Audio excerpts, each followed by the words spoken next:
Hey, what's going on, everybody? My name is Jason Negron Gonzalez, and I'm here with See the Vote. See the Vote is a volunteer powerhouse that connects you as a volunteer with amazing partners doing work on the ground in the battlegrounds to build power and win elections. I'm excited to be able to let you know about the places that See the Vote will be working in 2024 because this is going to be a really important year for us.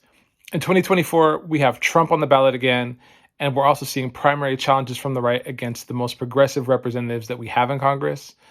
At See the Vote, we believe we need to be able to play offense and defense in these elections. So we'll be working to block MAGA politicians at all levels federally and to build the progressive wing of the Democratic Party. So where will See the Vote be working this year? I See the Vote, every time there's an election, our goal is to be in places that matter, where you will make a difference, be in places where we can work with great partners on the ground, and be in places where we can move the needle, turning red states purple and purple states blue. This year, we're going to be fighting in the primaries to fight for our most progressive Congresspeople fighting primary challenges from the right. And we're going hardcore in the general election to beat Trump decisively and end his political career. The primaries. So the primaries, there's a couple rounds of primaries that we're looking at. The first is in March and April in Pittsburgh for Summer Lee with PA United, an amazing group on the ground there. After that, if you're in the tri-state area, we have a special one for you in May and June where we'll be trying to get you connected with Jamal Bowman just north of New York City. And then in July and August, we have a couple races that we're looking really closely at. We're going to be in St. Louis for Cori Bush, working with Action St. Louis, another amazing group. And we're also paying really close attention to Ilhan Omar and Rashida Tlaib's races, and we'll be supporting in Minneapolis or Detroit if needed. The main event then, of course, for us is September and October, taking down Trump and his MAGA cronies in Nevada, Arizona, Wisconsin, Pennsylvania, North Carolina, and Georgia. We picked all of these races because in addition to being really important races, they're all going to be extremely close, right? So look, in 2024, it's going to take all of us together, the organizers and the aunties, the young people, and the retired. If you're listening to this, we want you to work with us, and we want you to talk with your folks this year about all of these elections and what's happening. We can keep the Congress, the Senate, and the presidency out of MAGA hands this year, but it's going to take all of us canvassing hard, fundraising hard, and inviting all of our people out to all of the above to get folks involved. These fights matter to us, no matter where you live, no matter what issues are important to you. Do you care about reproductive rights, voting rights, ceasefire, climate change? Then we need to build the progressive wing of the Democratic Party and keep Trump and MAGA Republicans out of federal office. We know that one of the threats that is huge facing us is the consolidation of the authoritarian white supremacists inside of the GOP. And it makes it so essential that we take on fights that block them, because this is not the GOP of the old. And we saw that in the speaker fight. We've seen that in the way that immigrants have been kidnapped and, dropped into cities without resources. And then, we've also seen just like the MAGA Trump, that faction so far dominance in the Iowa caucuses. And we expect this to continue to just show up. We've seen it in past elections in the form of dog whistles and racist ads against candidates. And even in some cases, going as far as like overt death threats of candidates. And this is the environment that we organize in. The other thing that has been mentioned is just the huge, vast sums of corporate money that we're up against. They flooded the Democratic House primaries in 2022 with hundreds of millions of dollars. You can see that even then, the APAC related money was like outspending other groups. And, if they spent there in the, low tens of millions, you can only imagine what $100 million commitment does. And so obviously where money matters in politics, we've seen that very often we can compete with very strong multiracial working class candidates that are deeply connected to their communities if we can stay somewhat in pace. But once we start getting lapped and doubled and tripled by funding, they really get drowned out. I'm going to skip some of the APAC strategy just because I feel like some of it was talked about, but just, quickly, we already have seen them surface not just challengers, but very often Black and brown challengers, and very often targeting Black and brown female leaders. So we can expect more of that. The other big, kind of aspect of our terrain is that Democrats are losing working class voters. We call this class de-alignment, where now a plural kind of majority of people, a plurality of people, over 40% identify as independent and not one of these two parties, where more and more working people are not identifying with the Democratic Party. And so we have to be aggressive about filling that space, because if we don't, we know the GOP will. So we look at these components of the main struggle in America, and we know that through it, we have to work at governing power. And we share, all of our organizations share this desire to not just be in a place of permanent advocacy, but having working people around our agenda in power to be able to implement it. And governing power is more than just winning elections, but winning elections is a big part of it, of the first step. And then we can talk about what are the ways that it takes to maintain it and wield it effectively. And we want to block in these purple and red states, as Jason said, and build out these blue places. We say we want to turn on working families orange. And this is sort of shared across a set of organizations. Our desire is to see us be more and more of a conscious left set of forces, in the way that the Republicans have a coalition of organizations, the Democrats too, right? We, working families, organizers and advocates, need to operate together. So a few things that are giving us hope. People said in 2022 that the midterms were going to be a big red wave, and that was not true. Yes, there were areas like New York and California where we saw that, but actually when we got out early, we saw incredible opportunity to elect working families, progressive left champions. And if you have a favorite, one of these congressional champions, drop it in the chat if you've got a favorite. But on here, you see Greg Casar from Texas, Max Frost from Florida, Delia Ramirez from Illinois, Jasmine Crockett in Texas. We got out and we started winning primaries in February of 2022, and they didn't know what hit them. So that is so much of a lesson learned of what we need to do this time.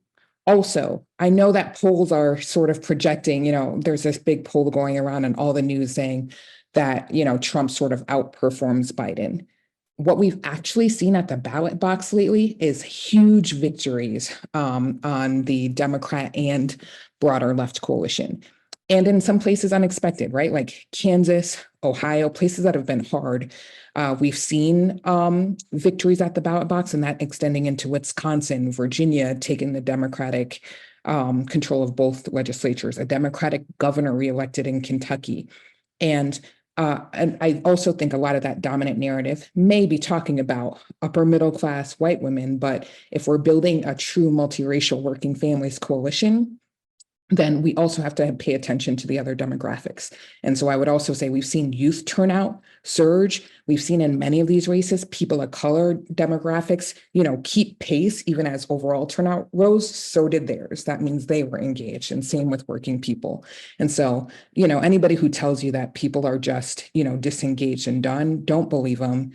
We're going to have to go out there, but our people are paying attention and feeling what's at stake for them. And we're seeing it in the ballot box.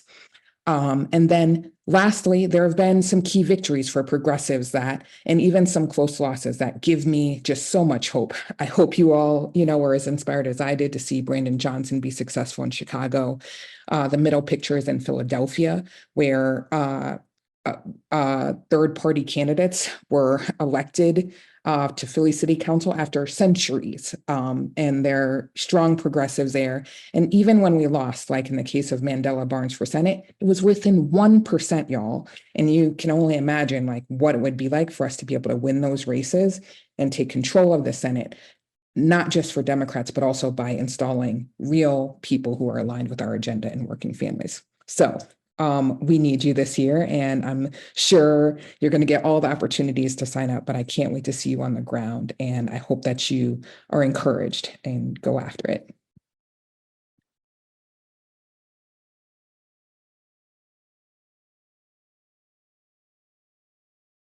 Hi, I'm Alex. I use he and him pronouns. I am also new as the executive director of Pennsylvania United, although I've been with the organization for the last 9 years. And just to talk a little bit about the stakes in Western Pennsylvania in this primary election, there's no path to victory in Pennsylvania, and therefore no path to victory in the country for Biden without young voters, without working class voters, and without Black and brown voters. And these voters need something to be inspired by. And we have that in Congresswoman Summer Lee. She was a community organizer and school to prison pipeline activist before ever running for office. She first ran for state rep in 2018, beating a 30-year incumbent against the entire political establishment, and has really been leading our movement in Western Pennsylvania and nationally ever since. In an election where voters have a lot to feel dissatisfied by in the political establishment, it's critical to have movement leaders like Summer to look up to. But she's running against an AIPAC-backed challenger in the primary. This challenger is trying to claim that Summer is sort of like too progressive, too bold, when we know that actually a bold progressive leader is exactly what we and our members and our movement needs in this moment, particularly the young working class Black and brown voters who in Western Pennsylvania are going to make up the margin here. I think it's important to say the stakes are not just about reelecting Biden, right? They're about having leaders in office who are going to help set the agenda locally and nationally. Like Congresswoman Lee has been an incredible partner in reshaping how politics works in Western Pennsylvania, inspiring progressive people, women of color to run for office, and creating space for all progressive elected officials to really stand firmly in their values. And nationally leading on fights like the Green New Deal, student debt cancellation, like she's still paying off her debt, right? So she's clear about the need to cancel student debt, corporate accountability, ceasefire, the list goes on. So we at PA United, we are all in on this primary election, both because we believe it will set the tone for the general election here in Western Pennsylvania.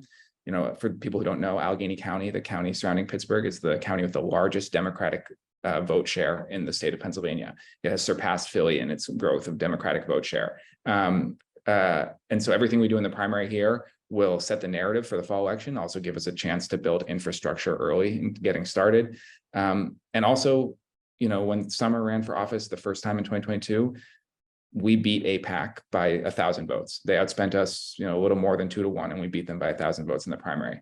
They know that their best chance to get Congresswoman Lee out is her first reelection campaign. So we have to have her back now. And they've already committed, about $10 million again to back her challenger against Congresswoman Lee this time. So we are working with all of the national partners here tonight, as well as a huge local coalition to build the largest canvas in support of Summer's reelection, in particular to reach voters who we know share our values but are less likely to show up in this primary election. Right, we'll see them in the fall, but we need them in the spring to actually have Congresswoman Lee's back. So petitioning starts January 23rd. We're planning big kickoff rallies and volunteer efforts with Team Summer, and then starting the first week in March, we're really going to be focused all in on doors across the entire Pittsburgh region. So, city of Pittsburgh, suburbs, the Mon Valley, and even out into Westmoreland County, into some of the more rural parts of the district. Whatever flavor of door knocking you want to do, you can come do it here with us. Our team started knocking doors in December for Summer. They're out this week, even though they're out today. The high is 20 degrees today. We're out knocking today. We're going to be on the doors every day through the primary election and just welcome everybody here to join us. Not to go against what See the Vote wants me to say, but I guess you could even come out now if you want to come out now, right? But, wait till the official opportunities arise. And just I need to share before I go and run out of time, Allegheny County is the place where it's all happening. We have Congresswoman Summer Lee, a squad member, leading the way in Congress. We have Mayor Ed Gainey, the first Black mayor in the history of Pittsburgh, leading the way. We have County Executive Sarah Namrato. All three of these people are progressive movement candidates who have run with the backing of us, our coalition, the Working Families Party, and they're delivering on the needs of poor and working people in Allegheny County. Like the first week of this year, we saw County Executive Namrato raise the minimum wage for county workers, take people who had only gotten 5 vacation days a year for the last 25 years and triple that vacation time, expand access to paid sick days. We saw Mayor Ed Gainey in the first day of this year, alongside that, reshape and expand the paid sick days enforcement office. Our coalition passed the paid sick day law 5 years ago. It's now being enforced for the first time. This is what it means to co-govern with our people, right? And so this is a chance to have our people, to have Congresswoman Lee's back, build our power, and actually set us up to win the general election. So just really appreciate everybody for being here. We welcome you in Pittsburgh and look forward to seeing you on the doors.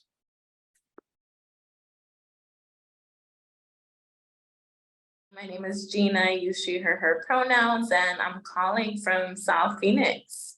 So as Dylan was sharing, you know, the work that we do at LUCHA is really critical. In fact, our work started back in 2010 when a racist law around immigration, which was SB 1070, started to deport our parents, our family members, and our friends. And I think ever since then, you know, community came together and began to, you know, where do we go from here? So it's been a few years and a journey, but you know what? We have been moving forward. We got rid of this racist sheriff who was terrorizing our communities in 2016. We were able to increase the minimum wage that same year. And in 2022, we were able to elect a new governor into office, someone who has been working with us. And we're close, y'all. We're 2 seats away from seeing a trifecta in our state. We're 2 seats away from, you know, reimagining what it looks like to put our people first here in Arizona. So I can't say how important or critical, you know, it is to have volunteers such as you all to come to our state. But, you know, in addition to that, you know, cinema. We know what happened with Senator Sinema, and when she was elected into office, you know, she had a choice to make. She had a choice to use her influence and power as a senator to support Arizona families. She didn't. She could have used her power to lead us to expand access around healthcare, lower prescription drugs, to pass an immigration reform, protect voter rights, the list goes on. And I still remember that. I still remember when we were 2 votes away through the Build Back Better. And I remember our members seeing that and how hard it was to see that we still gotta continue. It's a journey, right? But like I said, this is a year. This is a year that we will change our state. We will finally be able to flip it. And also federally, like, we need to get rid of cinema. We need someone who is gonna listen to the people and not who's gonna get handouts from Wall Street and avoid her constituents. And so our goals started then. And this year we have pretty ambitious goals. We are going to be knocking on 1 million doors. We're gonna be calling 2 million voters, and it's gonna be exciting. We're gonna launch with parades. We're gonna create movement building trainings, show up, create advocacy days to talk to the representatives and include our people to ensure that our voices are being heard.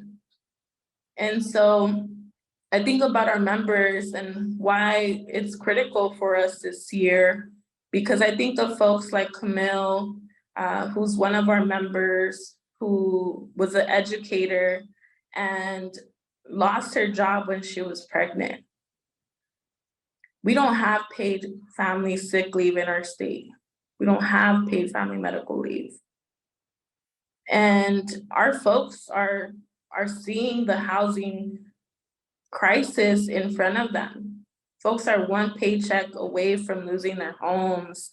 They're seeing friends, families in the street in tents. And this is why it's critical. But in addition to that, you know, out in the border, we do a lot of work. We're working out of 8 different counties, and 3 of those counties are at the border in between Arizona and Mexico. And a lot of our memberships, you know, their parents were deported with SB 1070 back in 2010. And in areas like in Cochise County, our youth are not being allowed to go to school in the United States because their parents are undocumented. But again, if we want to change things on a federal level, we got to start here locally. And we're going to do that.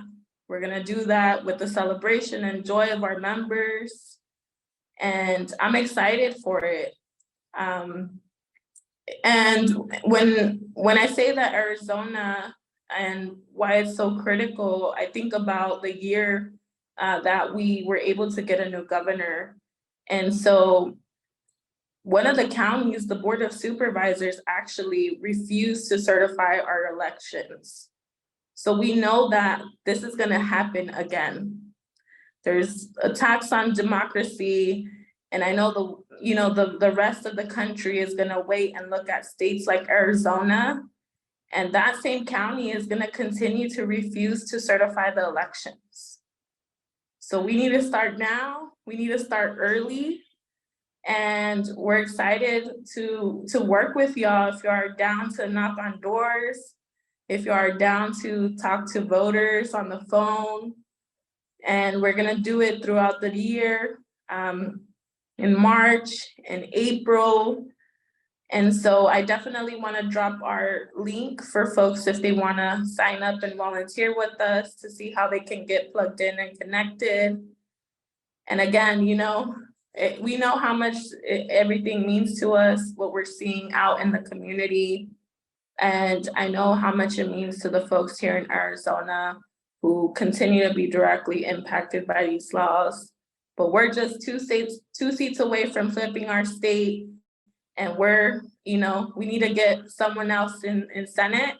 We need to get rid of cinema, and that's gonna affect all of us.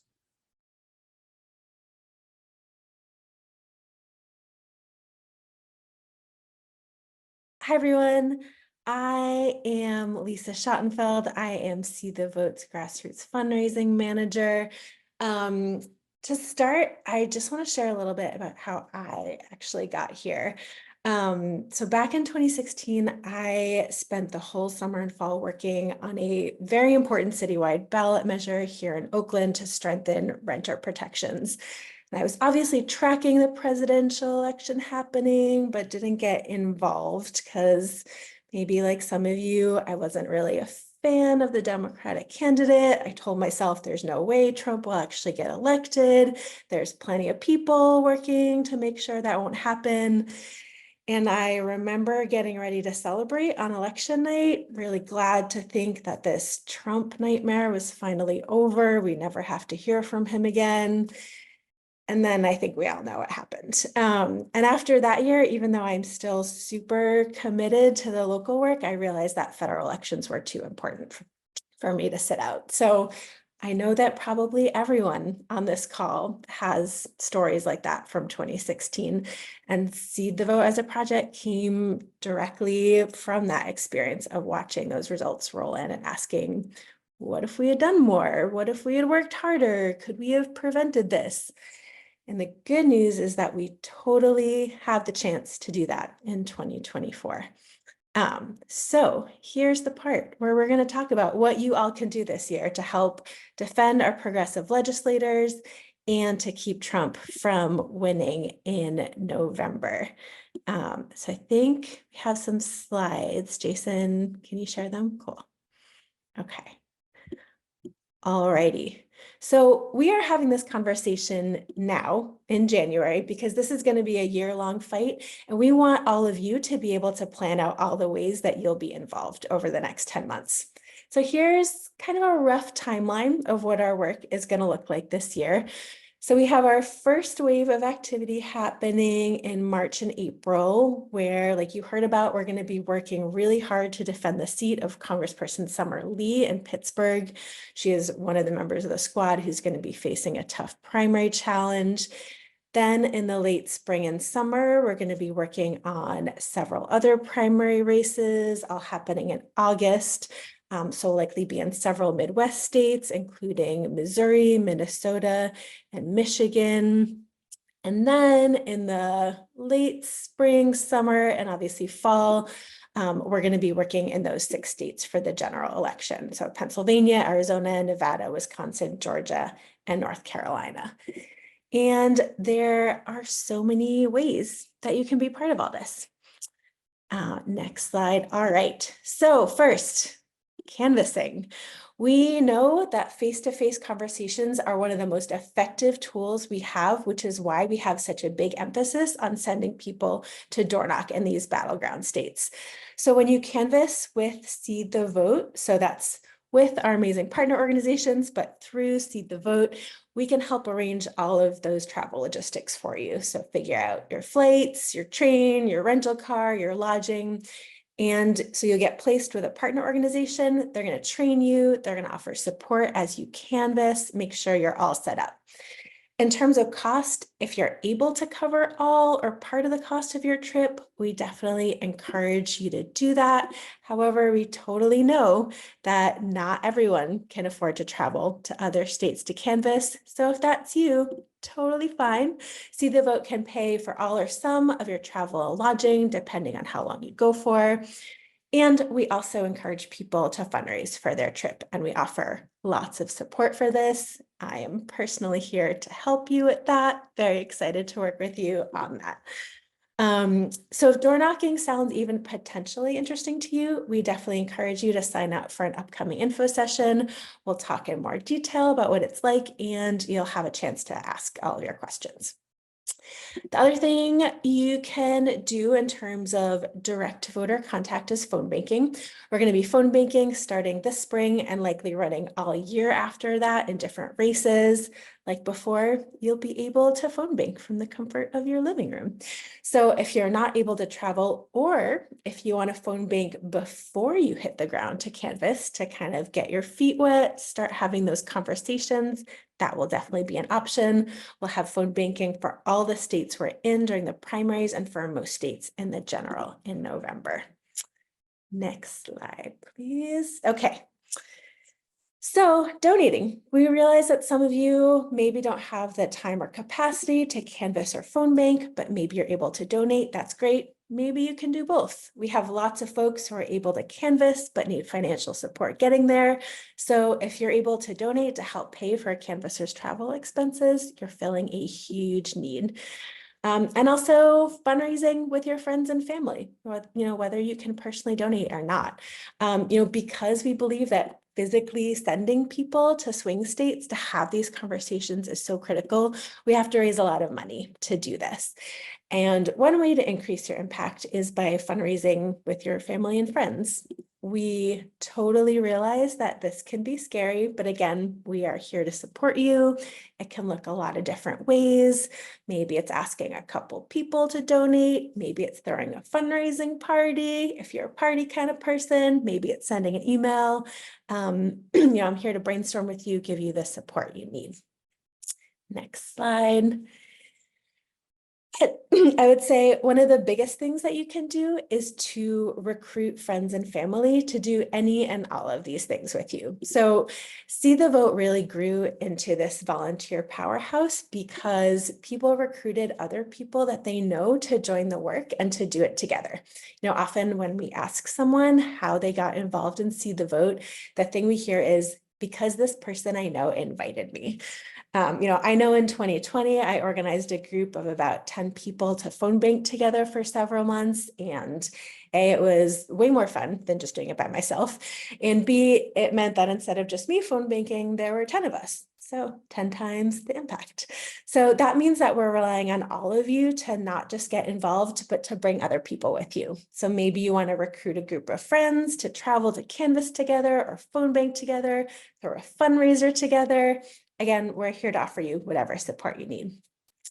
Last thing is that you can join what we're calling an action pod. So maybe you can't think of anyone in your life who might be interested in joining you, but you still want people to do this work with. That is great. So we're going to be setting up these action pods of people who don't know each other yet, but want other people to do the work with over the coming months. We'll connect you in groups so you can get to know each other and volunteer together. Next slide. All right, so how do you do all this? First, Make sure you fill out our volunteer interest form. You'll be asked for what the different kinds of things you're interested in. There's also a space where you can tell us anything else you might want to do. I think we love just getting to like invest in our volunteers. If you have an idea for what you want to do, we want to help you run with it. So make sure to do that. If you think even maybe kind of sorta you might want to canvas, sign up for an info session. We'll share more details. We'll answer your questions. Again, you can donate, ask your friends to donate. Here's the links. And if you want to join an action pod, let us know by emailing us.